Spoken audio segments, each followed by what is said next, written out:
오늘 본문 12장 3절, 4절, 6절, 8절, 11절, 또 13장 1절, 2절, 4절, 14장 1절, 3절, 4절, 6절, 8절, 13절, 20절 이렇게 이 우리가 읽은 짧은 이 구절 안에 한 15회 정도 그날에라는 말씀이 있습니다. 그날에.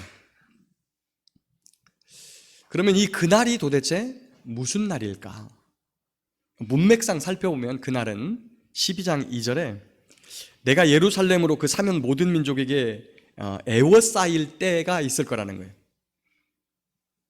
이 본문에서 말하는 그날은 그날을 뜻합니다.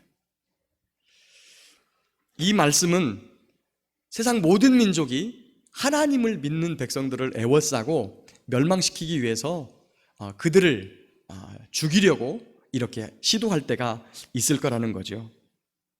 그리고 14장 1절 보면 그날을 여호와의 날이라고 말씀하고 있고 14장 7절에서는 여호와께서 아시는 한 날이라고 말씀합니다.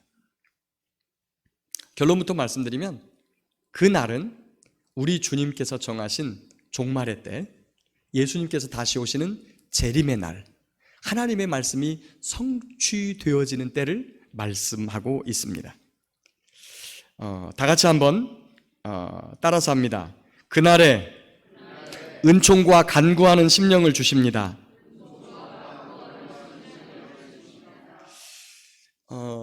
예루살렘이라고 하는 도시는요, 다윗이 기브아 사람들을 쳐가지고 그들에게 빼앗아서 이스라엘의 수도로 삼은 곳이죠. 이 도시와 관계된 전쟁을 살펴보면 이런 적이 있습니다. 유다 말 히스기야 왕 시대 때 아수르가 예루살렘을 뺑 포위하고 예루살렘 사람들을 멸망시키려고 이렇게 했다가 가까스로 구원받은 적이 있었죠. 당시 아수르가 어떻게 물러갔는지를 적고 있는 성경은 열왕기하와 그리고 이사야에 보면 자세하게 언급되어져 있습니다.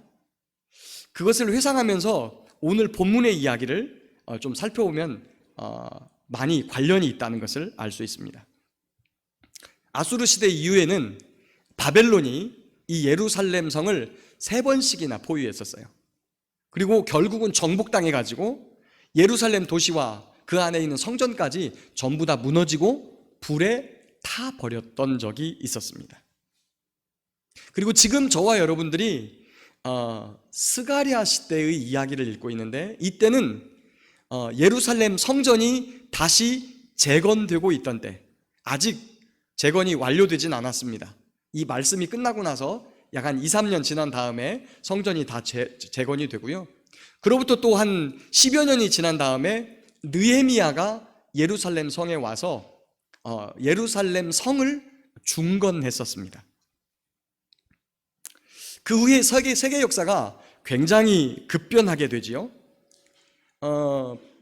지금 이 당시 때, 지금 스가랴 시대는 페르시아 제국, 우리 성경에서는 바사라고 표현되어 있는 페르시아 제국이 세계의 패권을 잡고 있고 예루살렘을 정복하고 있던 그런 시대였습니다.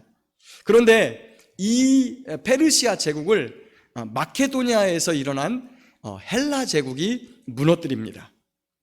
알렉산더에 의해서 가장 최단 기간 내에 가장 넓은 제국을 건설하는 정말 인류 역사의 초유의 사태가 벌어지죠. 그런데 그런 나라를 건설했던 이 알렉산더가 33살의 젊은 나이에 요절을 해버립니다. 갑자기 죽어요. 그리고 이제 사후에 그 아들에게로 이 나라가 돌아가지 않고 알렉산더 휘하에 있던 네 장수에게 나라가 분할되어져서 통치됩니다. 그런데 네 나라 중에 두 나라, 이집트, 애굽과 알렉산드리아 지역을 중심으로 하고 있는 프톨레미 왕조와 그리고 지금의 이라크 지역, 유프라데스 강, 그 다음에 티그리스 강 지역을 중심으로 한 셀루키즈 왕조 두 나라가 맞서게 됩니다. 그러면서 전쟁을 하게 되는데 150년 동안이나 전쟁을 하는데 그 접경지가 어디냐면 유다와 예루살렘이었어요. 그래서 150년 동안 아주 북왕조, 남왕조 이렇게 왔다 갔다 하면서 아주 많이 짓밟히죠. 다니엘서 7장부터 11장까지의 이야기가 바로 그 이야기입니다. 그리고 150년 전쟁을 통해서 국력이 아주 쇠퇴하자 이 틈을 타고 어떤 나라가 일어나냐면 지금 아주 코로나가 창궐해가지고 완전히 나라가 붕괴 상태 가까이 이르게 된 이탈리아 당시는 이제 로마라고 했습니다. 로마 제국이 일어나게 됩니다. 이스라엘 땅에도 그해 잠깐 봄이 왔었는데 이 세계 패권이 붕괴되면서 이스라엘도 잠깐 그때 독립을 했었어요. 근데 다윗 왕조가 세워진 것이 아니라 하스모니안 왕조가 잠깐 세워져서 약 한 100년 동안 나라를 세웠습니다. 그런데 로마 제국이 성장하면서 이 100년을 버텼지만 결국은 다시 로마의 속국이 되고 말았지요. 자, 이런 상황에서 하나님의 말씀이 이루어지면서 이 땅에 누가 오셨냐면 예수님이 오셨던 거예요. 우리가 지난 주일은 부활주일이었고 그 전 주일이 종려주일이었는데 종려주일에 스가랴 9장, 10장, 11장 말씀을 살펴봤어요.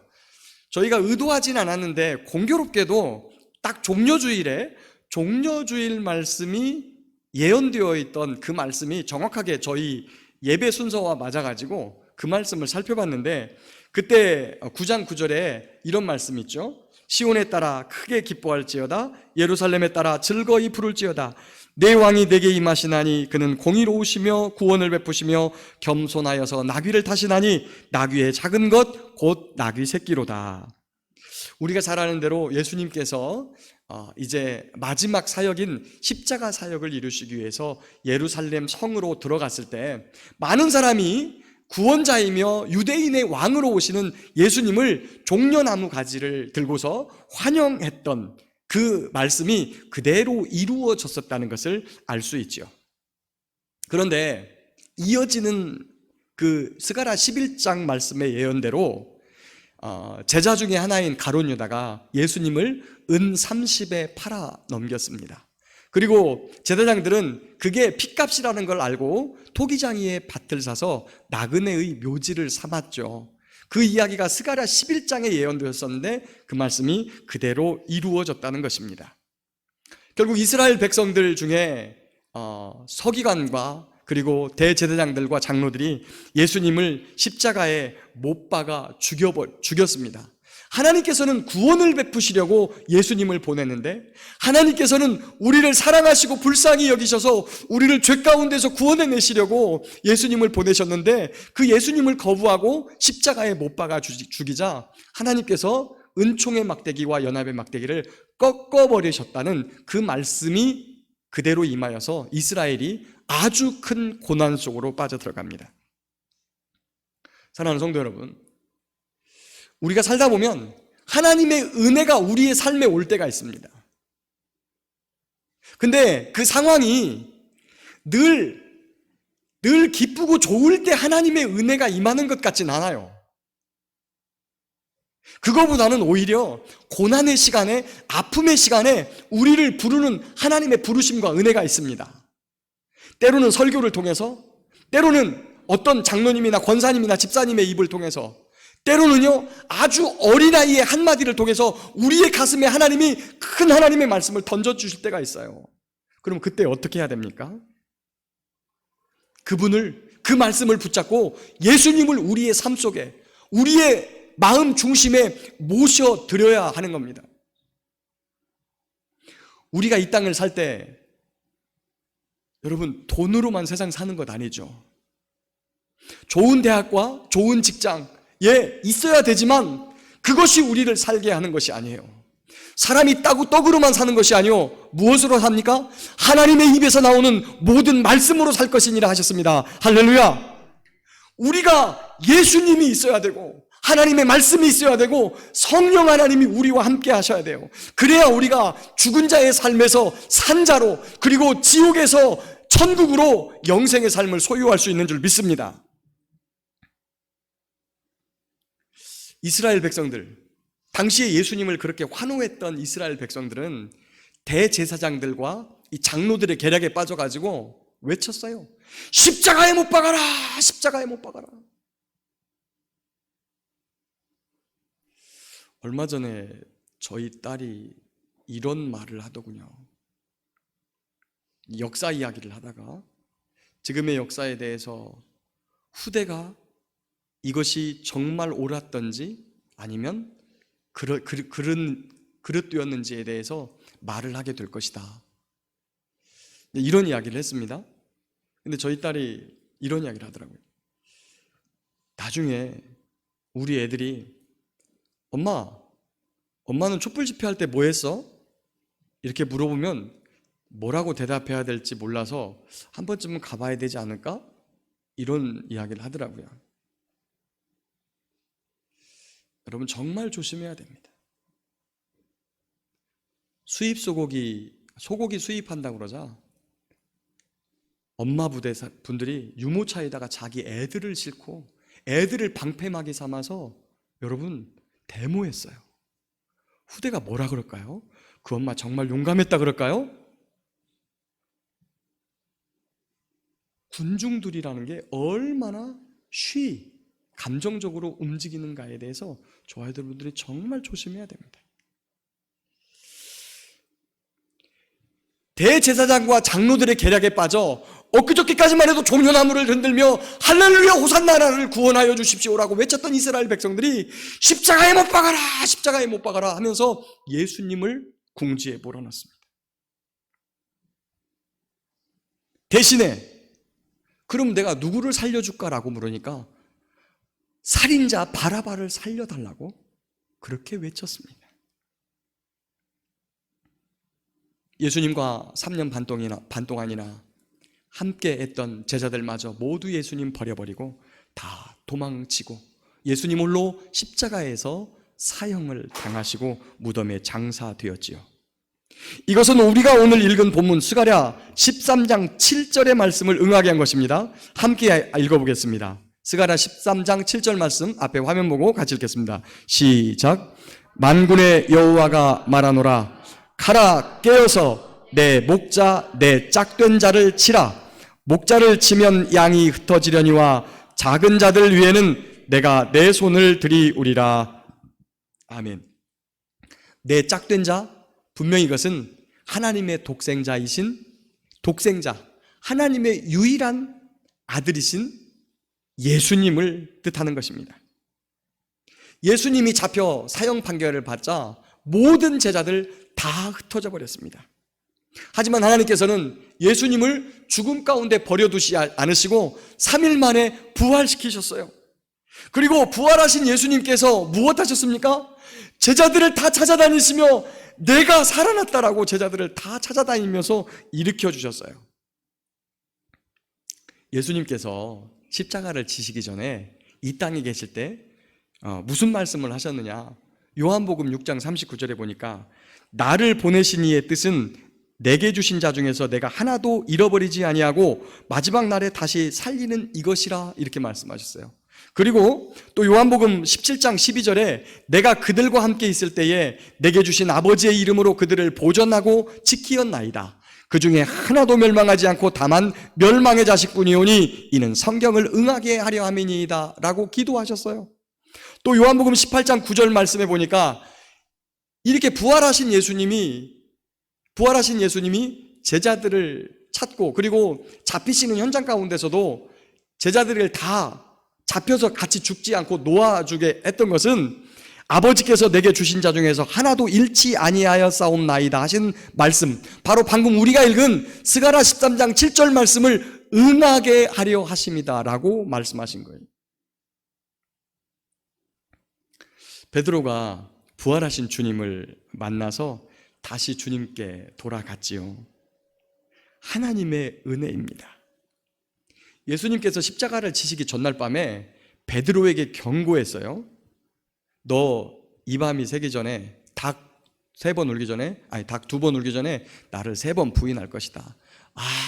저는 절대 그럴 일이 없습니다. 품 안에 칼을 딱 빼어 들면서 내가 주님과 함께 죽을지언정 막 장담을 했는데, 그때 예수님께서 한 말씀 더 합니다. 시몬아, 시몬아, 보라, 사탄이 너를 밀가부로 타려고 내게 요구했으나 내가 너희를 위하여 내 믿음이 떨어지지 않기를 기도하였노니 너는 돌이킨 후에 내 형제를 굳게 하라. 아멘. 부활하신 예수님을 만나서 베드로가 회심한 것은요, 본인의 의지가 강력해서가 아니고, 베드로가 순전해서가 아니고, 착해서가 아니고, 주님께서 중보해 주시고 은혜 베푸셨기 때문이라는 겁니다. 이렇게 부활하신 예수님을 만난 제자들 전부 다 예수님께서 당부하신 대로 예루살렘 마가의 다락방에 들어가서 전심으로 기도했어요. 그리고 마침내 오순절 날이 이르자 약속하신 성령이 그들 위해 충만하게 임재하셨습니다. 그리고 담대히 나가서 예수님이 구원자이시고 예수님이 메시아이고 예수님이 그리스도이시다 라고 증거합니다. 바로 불과 50일 전에 자기들이 십자가에 못 박아 죽였던 그 예수가 그리스도이심을 그들에게 전해 들었을 때 그 자리에서 말씀을 듣고 있던 유대인들이 베드로에게 묻습니다. 형제야, 그럼 내가 어떻게 하면 되니? 그러자 베드로가 외칩니다. 너희가 회개하여 각각 예수 그리스도의 이름으로 세례를 받고 죄의 사함을 받으라. 그리하면 성령의 선물을 받으리라. 그날 말씀을 듣고 믿고 세례를 받은 신도의 수가 3,000이나 되었습니다. 그리고 그 후에 그들이 사도들의 가르침을 받고 그들 역시 기도하기를 힘썼다. 이렇게 성경이 기록하고 있습니다. 성경은 그들의 모습을 그냥 여기까지만 기록하고 그 이후로 변화된 그들의 삶을 초대교회의 모습으로 저희들에게 보여주고 있습니다. 그런데 여기서 충분히 가능한 상상 한 가지를 좀 해보겠습니다. 회심한 유대인들이 그 이야기를 듣고 사도들에게 주님이 왜 그리스도인지, 예수님이 왜 우리의 구원자인지, 그런데 왜 우리가 그분을 십자가에 못 박아 죽이라고 해서 그분을 죽였는지에 대해서 그들이 전해받았을 때 그들의 심정이 어떻겠습니까? 내가 죽인 거예요, 내가. 여러분, 저와 여러분은 그래도 예수님을 직접 죽인 사람은 아니에요. 그럼에도 불구하고 내 죄 때문에 예수님이 죽었다는 이 사실 앞에서 통곡하고 절규했던 적이 있었어요. 그런데 그 자리에 있던 사람들은 자기들이 예수님을 십자가에 못 박아 죽인 겁니다. 그들이 어떤 반응을 보였을까요? 통곡했을 것입니다. 절규했을 것입니다. 오늘 12장 10절에 그 말씀이 있습니다. 한번 12장 10절 같이 읽어보겠습니다. 시작. 내가 다윗의 집과 예루살렘 주민에게 은총과 간구하는 심령을 부어주리니 그들이 그 찌른 바 그를 바라보고 그를 위하여 애통하기를 독자를 위하여 애통하듯 하며 그를 위하여 통곡하기를 장자를 위하여 통곡하듯 하리로다. 아멘. 자신이 십자가에 못 박아 죽이라고 외쳤던 그분이 바로 하나님이 나를 구원하기 위해 이 땅에 보내신 구원자라는 사실을 깨달았을 때 그들은 절규했을 것입니다. 마치 하나밖에 없는 외아들이 죽었던 것처럼 가슴을 찢으며 하나님 앞에 울었을 것입니다. 이 일은 그들이 하나님께 돌이켜 스스로 회개하는 의로움을 가졌기 때문이 아니라 하나님께서 은총과 간구하는 심령을 그들에게 부어주셨기 때문이라고 오늘 성경이 우리에게 말씀하고 있습니다. 그리고 이어지는 성경 스가랴 13장 1절을 보면 그날에 죄와 더러움을 씻는 셈이 다윗의 족속과 예루살렘 주민을 위하여 열리리라 말씀하시고 13장 3절부터 6절 말씀은 과거에 하나님의 속을 썩이고 거짓말을 하나님의 말씀을 왜곡되게 외쳤던 거짓 예언했던 자들이 자기의 말을 부끄러워하며 때로는 그렇게 말하는 자들을 살려두지 않는 그런 이스라엘의 순전함이 회복되어지는 때를 말씀하고 있습니다. 또 그 회개는요, 남편이 회개했다고 온 가족이 구원 얻는 게 아니에요. 아내가 예수 믿었다고 온 가족이 다 구원 얻는 게 아니에요. 개별적입니다. 다윗의 족속이 그러하고 그 아내들이 따로 하며, 레위의 제사장들이 그러하고 그 아내들이 따로 하고, 이것은 전부 다 구원의 개별성을 말씀하시는 겁니다. 구원이라고 하는 것, 회개라고 하는 것은요, 하나님과 나와 1대1의 관계예요. 예수님의 중보기도가 없었다면, 주님을 모른다고 부인하며 도망친 베드로가 어떻게 주님께 돌아올 수 있었겠습니까? 저 좀 바라봐 주실래요? 고개 들고 저 좀 바라봐 주세요. 자, 아직도 고개를 안 드신 분이 계신데 저 좀 잠깐 바라봐 주세요. 저 좀 바라봐 주세요. 여러분이 보시기에 어떻습니까? 그럴듯하게 생겼죠. 얼굴도 봐줄만 하고, 양복도 잘 입고, 넥타이도 깨끗하게 잘, 더욱이 또 조명빨이 좀 있어가지고 얼굴도 환하게 비치고, 오늘은 그래서 화장을 좀 덜 했습니다. 지난주에 화장을 했더니 너무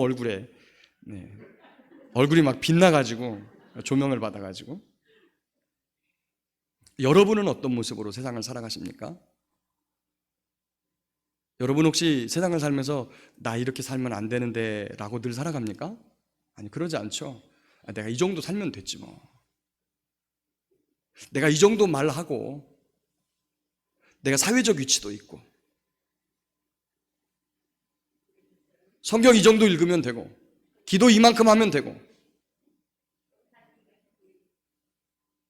그런데 세상 사람들은 그 겉모습을 보고, 이 겉모습을 보고 그럴듯하게 저 사람 괜찮아 라고 볼 수 있을지 모르겠지만, 하나님은요, 하나님은 우리의 심장, 우리의 폐부, 우리의 마음 중심에까지 무엇이 있는지, 아무도 없는 은밀한 곳에서 내가 무엇을 하는지 다 아시는 분이 바로 하나님이십니다.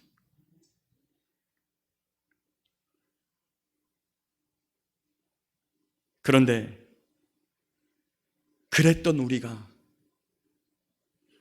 내 죄 때문에 우리 주님이 죽었다는 그 사실 때문에 통곡할 수 있었어요. 부끄러운 삶을 버리고 주님께 돌아가겠다고 하는 선한 의지를 가지고 오늘 또 주님 앞에 살아갑니다. 내 주님, 내 구주 예수님을 마음속에 영접하고, 성령님 내게 와서 나를 하나님의 말씀으로 인도해 주십시오라고 간절히 기도합니다. 어떻게 이런 일이 가능한 거예요? 그것은 우리의 의가 아니라 하나님의 은총인 줄 믿습니다. 그분의 긍휼과 자비로 우리에게 이러한 아름다운 일들이 일어나도록 성령을 부어주셨기 때문에 일어난 일인 줄 믿습니다. 오늘 또 그분의 은총 안에 머무는 저와 여러분들 되시기를 예수님의 이름으로 축복합니다. 두 번째 따라하겠습니다. 그날에 우리를 도우십니다. 본문 스가랴 12장부터 14장까지 오늘 읽은 그 말씀은요, 종말의 때에 일어나는 일들이에요. 예루살렘과 유다라고 하는 것은 하나님의 교회, 예수 그리스도를 주로 고백하는 기독교회를 의미합니다. 얼마 전에 자기네들 교회라고 외치는 자들이 교회 아니라고 교회가 할 말을 했죠. 드디어 교회 아니에요. 이만희를 구원자라고 믿고 따르는 자가 어떻게 교회입니까? 교회는요, 유일한 구원자 예수 그리스도를 고백하는 게 교회예요. 성경은 종말이 되면 세상이 어떻게 교회를 미워하고 박해할 것인지를 우리에게 말씀을 하고 있습니다. 왜 이런 말씀을 해주셨을까?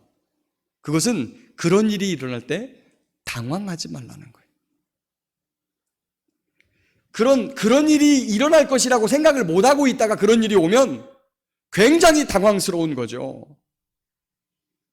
여러분 옛날에 삼천교육대 아시죠? 삼천교육대. 그냥 북한의 정치 수용소 비슷한 거예요. 비슷해요, 성격은. 하여튼 마음에 안 들면 그냥 잡아가! 그래갖고 가둬라고 그래가지고 싹 가뒀어요. 머리만 길면 그냥 잡아가서. 그분들은 아무 방비하고 있지 않다가 딱 부딪혀가지고 가가지고 굉장한 고초를 당하니까 그 안에서 많은 분들이 죽었어요. 근데 그 삼천교육대가 받았던 그런 교육과 훈련하고 비슷한 게 군대에 있어요. 뭐냐면 군대의 유격훈련입니다. 유격훈련. 지금은 많이 약화됐지만 옛날에 유격장에서는 목봉 가지고도 많이 훈련하고 막 그랬었어요. 자, 근데 군인들은 왜 그걸 견뎌낼까요? 내가 해야 되는 일이 이거라고 미리 준비하고 있었어요. 마음으로 준비하니까 그 훈련을 견뎌내지, 일반인들 그냥 끌어다가 주면 그게 훈련이 아니라 버린 거예요. 그걸 감당을 못 해내고 스스로 목숨을 끊는 일이 굉장히 많습니다. 만약에 잘 준비하고 너 이러한 일이 있을 거라고 경고한 그 말씀을 잘 새겨듣고 준비하고 있다가 이 일을 당하면요, 우리는 승리할 수 있습니다. 그러면 한 가지 생각해 보겠습니다. 왜 세상은 기독교회를 박해할까요? 성경은 몇 가지를 이야기합니다. 크게 제가 오늘 두 가지만 이야기할 텐데, 첫 번째는 교회가 세상에 속하지 않았기 때문에 교회를 박해합니다. 이게 무슨 말이냐? 요한복음 15장 19절 보니까 너희가 세상에 속하였으면 세상이 자기의 것을 사랑할 것이나 너희는 세상에 속한 자가 아니요 도리어 내가 너희를 세상에서 택하였기 때문에 너희를 미워하느니라. 세상이 우리를 미워하면 나는 세상 사람이 아니구나 라고 생각하면 됩니다. 두 번째, 주님께서 다시 오신다고 약속을 하셨는데 그 주님을 기다려요, 우리가. 그런데 그 주님이 다시 오시면 어떻게 하시느냐? 주님을 믿고 기다렸던 교회는 구원하시고 믿지 않는 세상은 전부 다 심판해요. 그러니 미워할 수밖에 없어요, 세상이. 오늘 본문은 그 주님이 다시 오실 때가 되면 세상이 교회를 공격하고 그들을 전멸시키기 위해서 애워쌀 텐데 하나님께서 그 전쟁에 직접적으로 개입할 것이다 라고 말씀하고 있습니다. 12장 4절을 보면 직접 개입하셔서 하나님의 백성들을 괴롭히고 하나님의 백성들을 공격하는 그들을 놀라게 하고 미치게 하고 눈을 멀게 할 것이다. 12장 9절을 보면 그들을 멸하시겠다. 14장 3절을 보면 여호와께서 싸우시며 그들을 치시고 14장 12절을 보면 그들에게 재앙을 내리시는데 살이 썩고 눈동자가 썩고 혀가 썩을 것이다 말씀하고 14장 13절에 보면 그들끼리 피차 손을 들어 자기네들끼리 전쟁하게 하시고 14장 15절에 보면 애굽에서와 같이 그들에게 속한 짐승과 가축조차도 하나님께서 재앙을 내리실 것이다 라고 말씀하고 있습니다. 그러면 세상으로부터 공격받는 교회에 대해서는 어떤 약속을 하고 있을까요? 12장 5절에 보니까 여호와께 힘을 얻고 6절을 보면 애워싸고 공격하는 모든 민족을 불사르게 하고 12장 7절과 8절은 장막을 구원하고 주민을 보호하실 것이다 라고 말씀하고 있고요. 13장 2절을 보면 강림하신 주님께서 거짓 선지자와 더러운 귀신을 이 땅에서 떠나게 하고 14장 4절을 보면 우리를 위해 싸우시려고 감람산에 강림하실 것이다 말씀합니다. 그 감람산이 어디입니까? 예수님이 부활하셨을 때요 40일 동안 이 땅에서 제자들과 함께 때로는 먹기도 하시고 마시기도 하시고 이렇게 제자들과 함께 지내시다가 예수님께서 때가 되어 승천하셨어요. 하나님 보좌 우편으로 구름 타고 올라가실 때 제자들이 하늘을 바라보며 멍 때리고 있었습니다. 그랬더니 그때 천사가 나타나서 뭐라고 말합니까? 왜 하늘을 쳐다보고 있느냐? 너희가 본 예수는, 지금 구름을 타고 올라가신 저 예수는 너희가 본 그대로 올 것이다. 거기가 어디예요? 감람산이에요, 바로. 그래서 성경이 이가 맞지 않은 구석이 없어요. 그럼에도 불구하고 세상이 교회를 박해하게 했다고 하는 이 이야기는 그렇게 유쾌한 이야기가 아니에요. 불쾌함을 떠나서 오히려 우리의 마음을 답답하고 두렵게까지 합니다. 왜냐하면 그것은 내가 겪어야 되는 일이기 때문에 믿음을 가진 우리가 겪어야 되는 일이기 때문에 이 일이 두렵고 답답해요. 13장 9절 보면 장차 다가올 환난을 무엇라고 비유하고 있느냐? 은같이 연단하고 금같이 시험할 것이다. 불순한 세상 가운데에서 아주 정결하게 재련된 은과 금이 될 때까지 몇 차례의 고난과 환난이 우리에게 닥쳐올지 모릅니다. 그런데 예수님께서도 이 땅에 계실 때 그날에 대해서, 그 두렵고 큰 날에 대해서, 재앙의 날에 대해서 우리에게 경고하시며 마태복음 24장에 이렇게 경고합니다. 보라, 내가 너희에게 미리 말하였노라.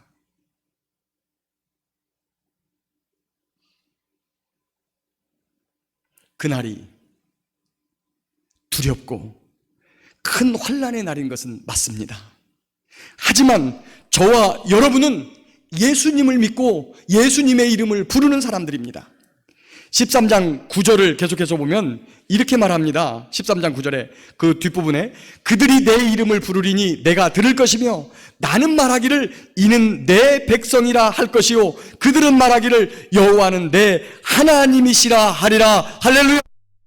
또 다른 요엘서에 보면 누구든지 주의 이름을 부르는 자는 구원을 받으리라. 아멘.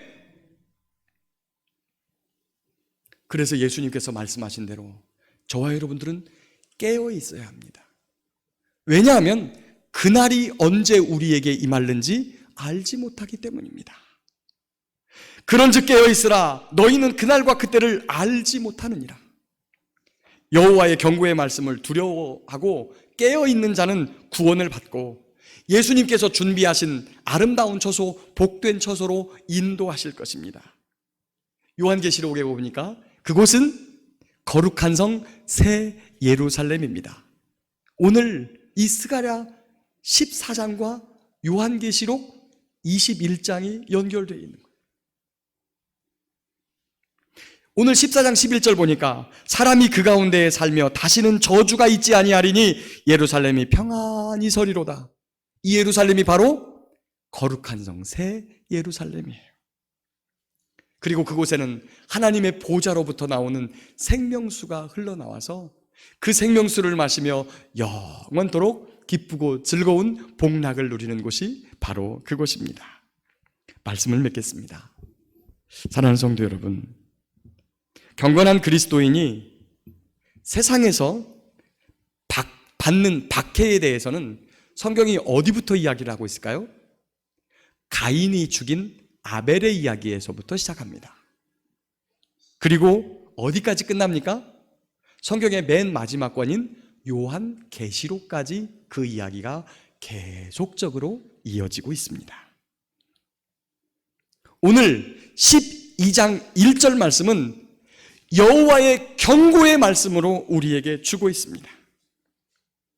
따라서 그 말씀을 읽고 받은 저와 여러분은 그날이 이르기 전에 하나님의 은총과 간구하는 영을 부어주셔서 환난의 때를 이기게 해달라고 간구하고 준비해야 합니다. 하나님은 분명하게 경고하십니다. 보라, 내가 너희에게 미리 말하였노라. 환난과 박해가 이르기 전에 이 경고의 말씀을 붙들고 믿음으로 회개하고 주님 앞에 바른 삶, 거룩한 삶을 살아가는 저와 여러분들 되시기를 예수님의 이름으로 축복합니다.